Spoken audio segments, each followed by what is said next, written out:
Hari-hari ini jiwa kita tertekan, kita gelisah. Tapi firman Tuhan katakan, berharaplah kepada Allah, bersyukurlah kepada Dia, karena Dialah penolong kita, Allah yang tidak pernah terlelap, Tuhan yang gak akan pernah meninggalkan kita. Terus harapkan kasih karunia Tuhan dalam hidupmu, mohonkan penyertaannya dan kemurahannya. Kalau kita betul-betul punya iman kepada Tuhan, kita percaya bahwa Dia ada dan Dia menyertai kita. Kalau Anda orang-orang yang percaya kepada Tuhan, tahukah Anda mujizat itu masih ada sampai hari ini? Harapkan mujizat Tuhan. Setiap orang mengalami pengalaman mujizat yang berbeda dari Tuhan. Harapkan mujizat dari Tuhan juga bekerja bagi hidup setiap kita. Mujizat Tuhan dalam hidup saya dan saudara pasti berbeda. Kita akan mengalami pengalaman dengan Tuhan dalam masalah-masalah yang berbeda dalam hidup kita masing-masing. Tantangan hidup saya dan tantangan hidup saudara berbeda, tapi saya percaya bahwa Tuhan yang sama sanggup mengerjakan mujizatnya seperti dulu Dia pernah mengerjakannya dalam hidup Nuh, dalam hidup Musa, dalam hidup Abraham. Tuhan yang sama sanggup mengerjakan mujizat itu dalam hidup kita hari ini. Mari jangan berhenti mengucap syukur. Mari terus belajar mengucap syukur dalam segala keadaan, baik dalam keadaan baik maupun keadaan yang kurang baik. Jangan pernah berhenti mengucap syukur. Saya sangat percaya bahwa ada kuasa dalam ucapan syukur. Yesus selalu mengucap syukur sebelum melakukan mujizat. Yesus kerap kali bersyukur kepada Bapa. Kalau dengan kemampuan kita sendiri kita hanya bisa menghasilkan 10,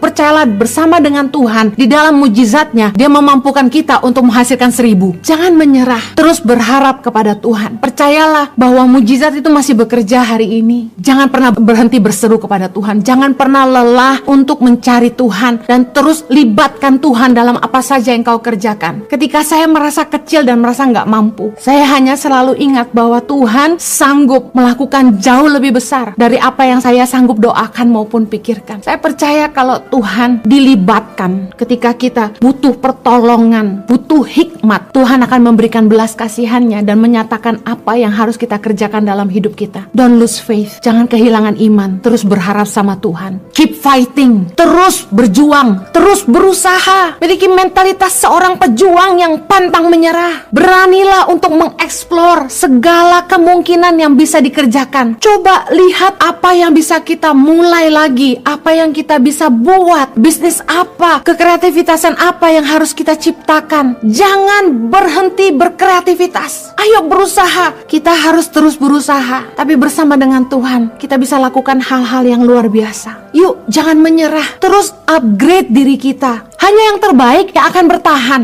Jangan berhenti belajar, jangan berhenti mengupgrade dirimu, karena dari Tuhanlah kita akan beroleh hikmat, pengetahuan, kepandaian, dan pertolongan. Tuhanlah yang akan mengajarkan kepada kita setiap jalan yang baik. Apa yang harus kita lakukan untuk memperbaiki diri kita, apa yang harus kita kerjakan untuk menghadapi masa-masa sukar. Hari ini saya akan share tentang bagaimana menghadapi masa sukar. Kita sudah melewati 7 bulan lebih masa pandemi, dan saya tahu bahwa setiap kita bingung ke depan akan seperti apa. Dan juga ada orang yang berkata pandemi akan sampai tahun depan. Tapi dengar baik, jangan berhenti berharap pada Tuhan. Percayalah bahwa Tuhan tidak akan tinggalkan kita. Hari ini saya akan share tentang 3 don't bagaimana menghadapi masa sukar. Don't yang pertama, don't lose faith. Jangan kehilangan iman. Mari terus berharap sama Tuhan. Mazmur 43 ayat 5 berkata begini, mengapa engkau tertekan hai jiwaku, dan mengapa engkau gelisah di dalam diriku? Berharaplah kepada Allah, sebab aku bersyukur lagi kepadanya, penolongku dan Allahku. Hari-hari ini jiwa kita tertekan, kita gelisah. Tapi firman Tuhan katakan, berharaplah kepada Allah, bersyukurlah kepada Dia, karena Dialah penolong kita, Allah yang tidak pernah terlelap, Tuhan yang gak akan pernah meninggalkan kita. Terus harapkan kasih karunia Tuhan dalam hidupmu, mohonkan penyertaannya dan kemurahannya. Kalau kita betul-betul punya iman kepada Tuhan, kita percaya bahwa Dia ada dan Dia menyertai kita. Saya diingatkan bahwa di dalam hidup ini kita harus terus percaya bahwa mujizat itu masih bekerja sampai hari ini. Kalau Anda orang-orang yang percaya kepada Tuhan, tahukah Anda mujizat itu masih ada sampai hari ini? Harapkan mujizat Tuhan. Setiap orang mengalami pengalaman mujizat yang berbeda dari Tuhan. Para pahlawan iman mengalami mujizat-mujizat yang luar biasa di zaman-zaman yang berbeda. Di dalam hidup mereka, mereka menyaksikan penyertaan Tuhan dan mujizat yang begitu nyata. Nuh mengalami mujizat ketika ia dan keluarganya diselamatkan di dalam bahtera yang Tuhan suruh dia bangun. Abraham mengalami mujizat bagaimana dia yang sudah sangat tua renta dan istrinya yang sudah tidak lagi haid bisa melahirkan anak yang dijanjikan Tuhan dalam hidupnya. Janji Tuhan dalam hidupnya bahwa dia akan mempunyai keturunan seperti bintang di langit dan pasir di lautan, dan Tuhan menggenapi itu hari ini. Musa mengalami mujizat dalam hidupnya, bagaimana dia bisa memimpin bangsa yang besar melewati padang gurun, melewati laut merah, dan ketika mujizat itu terjadi, Tuhan membuka laut merah sehingga menjadi kering untuk mereka lalui. Bahkan tiang awan dan tiang api dari Tuhan menyertai bangsa Israel yang dipimpin Musa waktu itu. Dan juga Tuhan mengirimkan mana dari sorga dan juga burung puyuh sebagai makanan mereka. Mereka mengalami mujizat yang berbeda di zaman yang berbeda. Saya ingin katakan begini, harapkan mujizat dari Tuhan juga bekerja bagi hidup setiap kita. Mujizat Tuhan dalam hidup saya dan saudara pasti berbeda. Kita akan mengalami pengalaman dengan Tuhan dalam masalah-masalah yang berbeda dalam hidup kita masing-masing.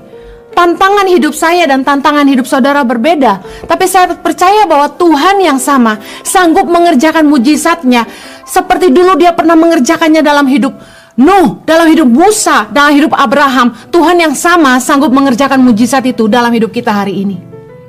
Mari jangan berhenti mengucap syukur. 1 Tesalonika 5 ayat 18 berkata, mengucap syukurlah dalam segala hal, sebab itulah yang dikehendaki Allah di dalam Kristus Yesus bagi kamu. Mari terus belajar mengucap syukur dalam segala keadaan, baik dalam keadaan baik maupun keadaan yang kurang baik. Jangan pernah berhenti mengucap syukur.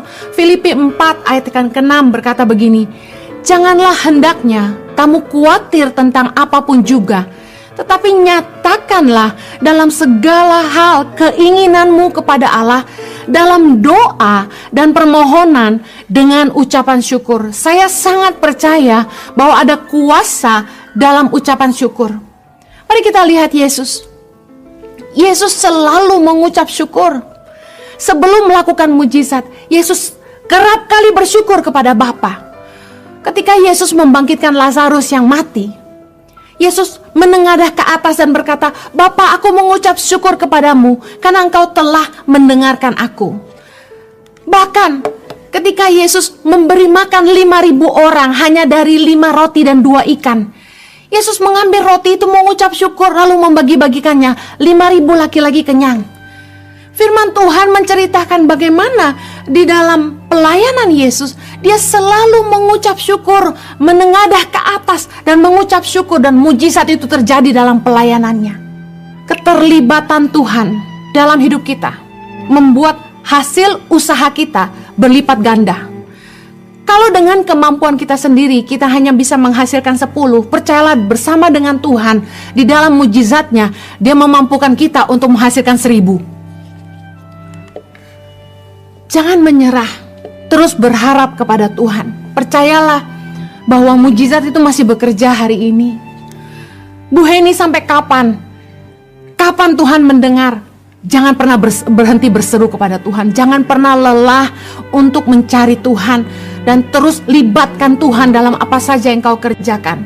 Ketika saya mentok, gak tahu mau bikin apa dengan pelayanan kami, gak tahu mau bikin apa untuk hidup kami pribadi, saya cuma lihat ke atas dan saya bilang, Tuhan, engkau sanggup menolong hambamu. Ketika saya merasa kecil dan merasa gak mampu, saya hanya selalu ingat bahwa Tuhan sanggup melakukan jauh lebih besar dari apa yang saya sanggup doakan maupun pikirkan. Saya percaya kalau Tuhan dilibatkan ketika kita butuh pertolongan, butuh hikmat, Tuhan akan memberikan belas kasihannya dan menyatakan apa yang harus kita kerjakan dalam hidup kita. Don't lose faith. jangan kehilangan iman, terus berharap sama Tuhan. Don't yang kedua adalah don't give up. Jangan menyerah. Jangan menyerah. Keep fighting. Terus berjuang, terus berusaha. Miliki fighter mentality. Miliki mentalitas seorang pejuang yang pantang menyerah. Ayo anak-anak muda, ayo para businessmen, be creative. Beranilah untuk mengeksplor segala kemungkinan yang bisa dikerjakan. Explore all possibilities. Coba lihat apa yang bisa kita mulai lagi, apa yang kita bisa buat, bisnis apa, kekreativitasan apa yang harus kita ciptakan. Saya lihat teman-teman saya yang terus berjuang dan tidak menyerah. Mereka yang tadinya punya pabrik tekstil hari ini, mereka beralih bikin APD, bikin masker. Bahkan di tengah mereka harus berjuang untuk hidup mereka sendiri, justru orang-orang ini masih punya waktu buat mikirin Tangan Pengharapan dan kasih ide terus sama saya. Dengar baik, jangan berhenti berkreativitas. Ayo berusaha. Kalau saudara perhatikan di Tangan Pengharapan, saya dan suami terus berusaha untuk menggalang dana dengan menciptakan berbagai produk merchandise. Kami pernah mencoba membuat sabun cuci tangan, sabun cuci piring dan lain sebagainya. Ternyata pengirimannya agak susah. Kalau keluar Pulau Jawa agak sulit. Kemudian penjualan kalah saing dengan merek-merek lain. Sementara untung yang kami peroleh sangat tipis dibandingkan upaya yang kami lakukan, untungnya nggak seberapa. Akhirnya kami putuskan untuk dihentikan. Khusus lain untuk sabun-sabun cuci piring, sabun pembersih lantai, dan sabun cuci tangan kami hentikan karena kurang menguntungkan dan kurang jalan. Apakah kami menyerah? Tidak, kita coba lagi bikin tumbler, bikin mugs dengan kata-kata inspirasi. Kita coba lagi bikin jaket hoodie seperti yang saya kenakan ini. Dan puji Tuhan, batik jaket hoodie yang kami buat laku keras. Kemudian kami mulai bikin sekarang sweater, kami bikin dress dengan hoodie dan sebagainya. Kami coba berpikir terus apa yang kami harus lakukan. Kalau dipikir-pikir di masa pandemi, orang gak beli baju banyak. Karena mereka sedikit yang keluar rumah untuk pergi bekerja di kantor karena rata-rata stay at home. Tapi kami bingung mau usaha apa lagi. Oh, yang jalan mungkin makanan. Masalahnya kita nggak ada orang yang jago masak di yayasan. Kita pernah coba anak-anak diajarin bikin donat dan jual, nggak jalan.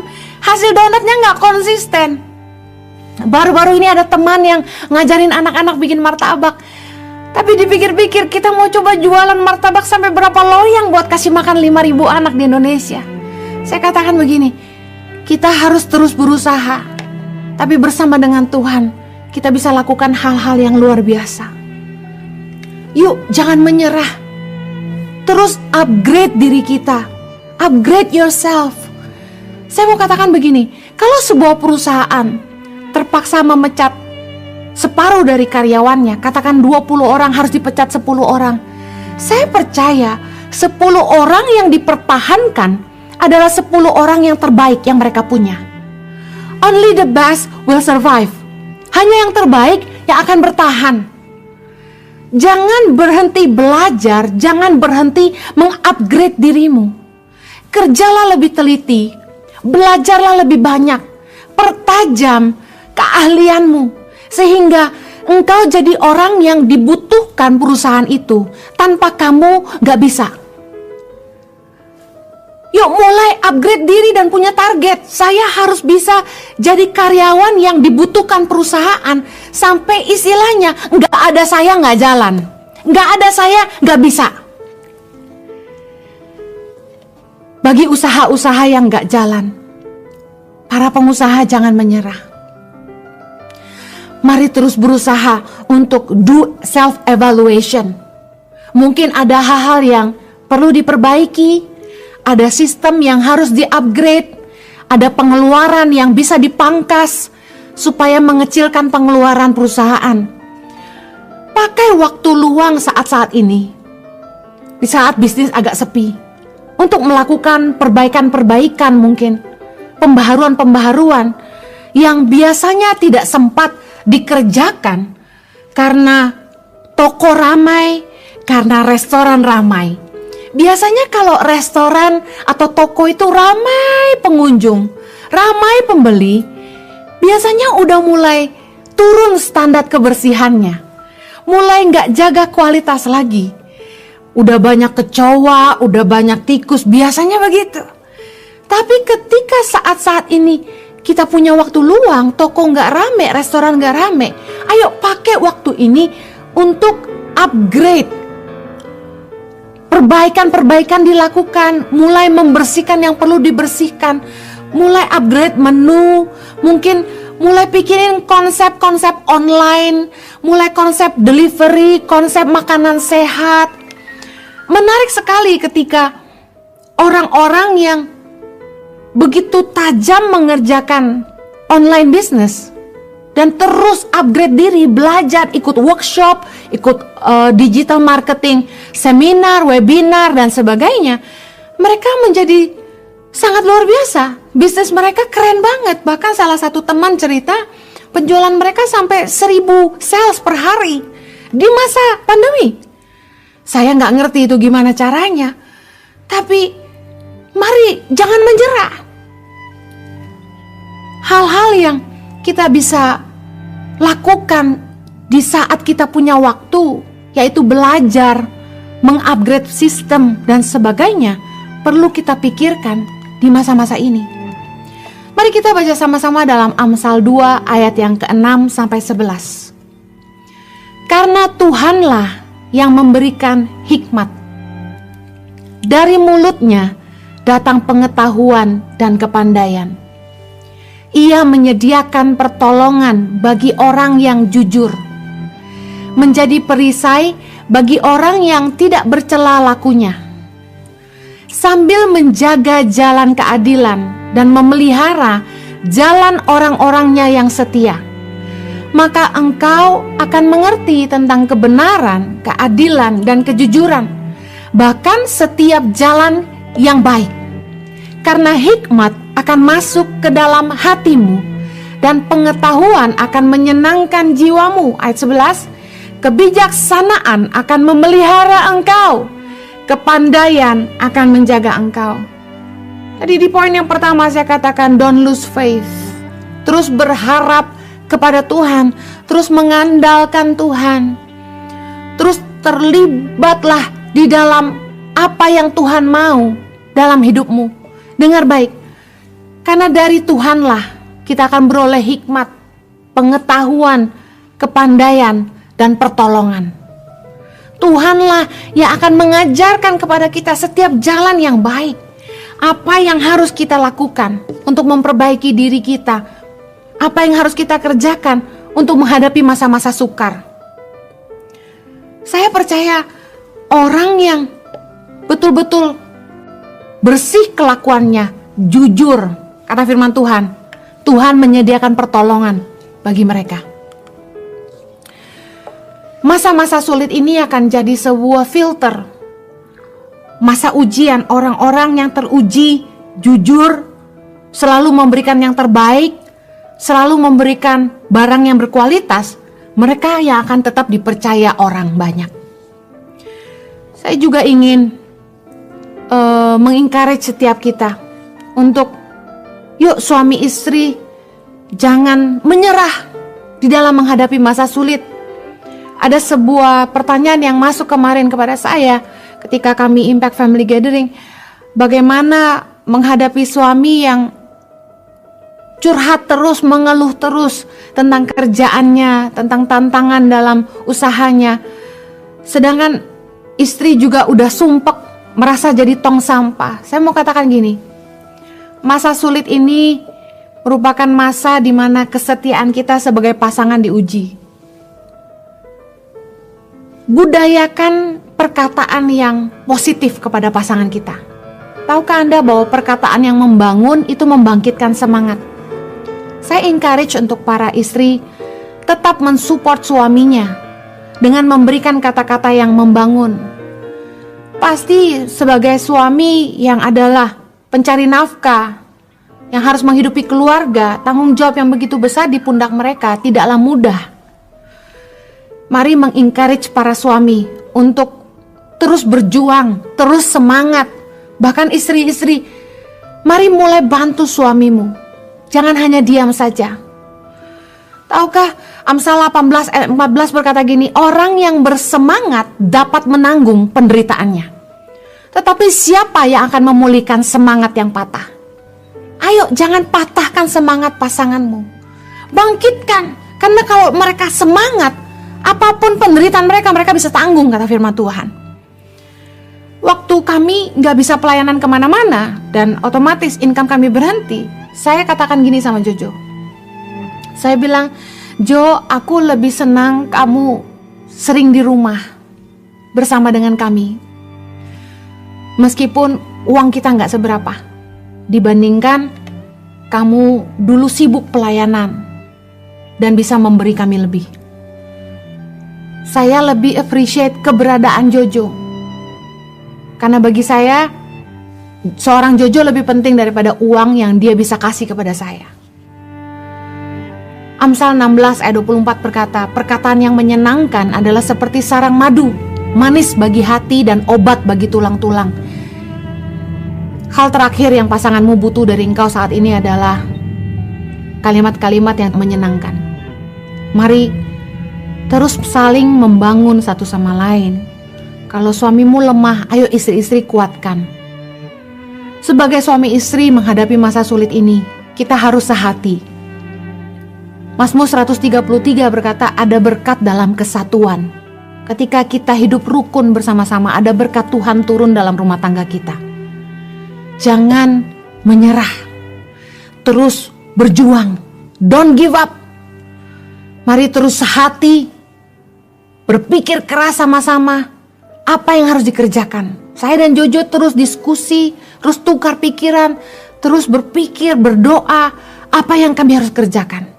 Ayo suami istri justru harus semakin sehati menghadapi masa-masa sulit ini. Yang terakhir, don't spend too much. Bijaksanalah dalam mengelola keuangan. Jangan menghambur-hamburkan uang. Ibu-ibu hari-hari ini gak bisa ke mall, tapi jangan belanja online terus. Sebagai wanita, kalau kita mau jadi wanita yang cakap, kita harus pandai mengelola berkat Tuhan. Justru di saat usaha suami tidak jalan, setoran suami berkurang, ayo sehati, suami istri justru harus berusaha sama-sama cari jalan keluarnya. Istri-istri jangan diam aja. Yang lebih parah, tidak mau menurunkan standar hidup. Sudah gak bantu, malah gak mau menurunkan standar hidup.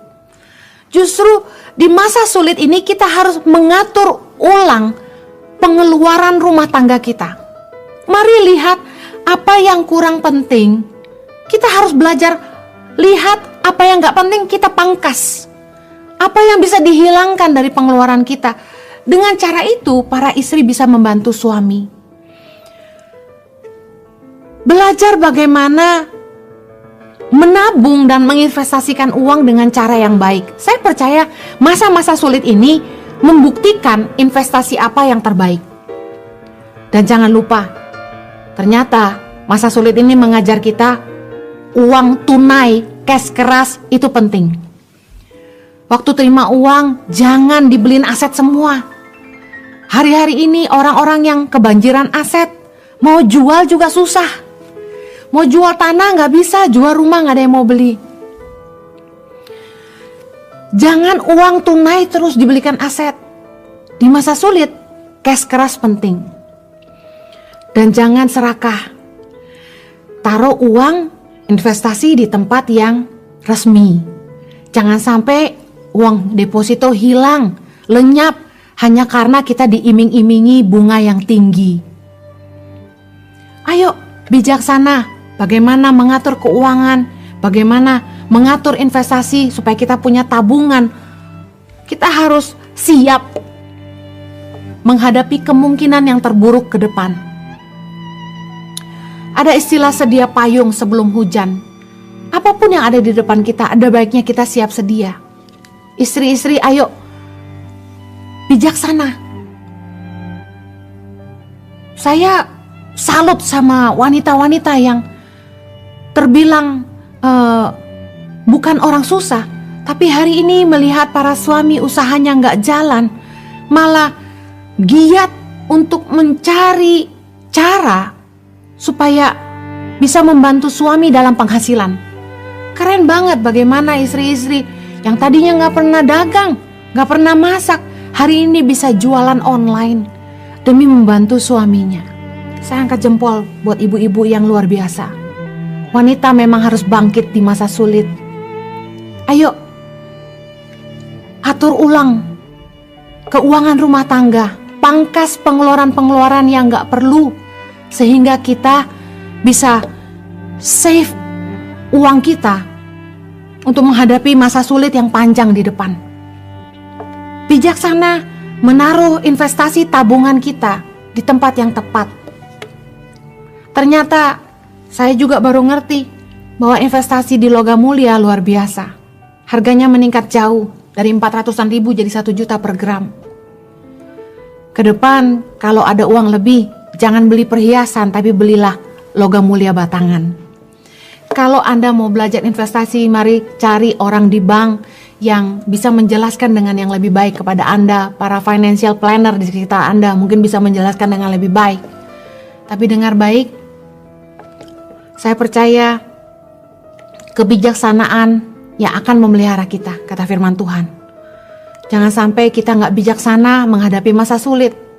Baik-baiklah menata kembali keuangan rumah tangga supaya kita bisa bertahan di waktu yang agak lama ke depan.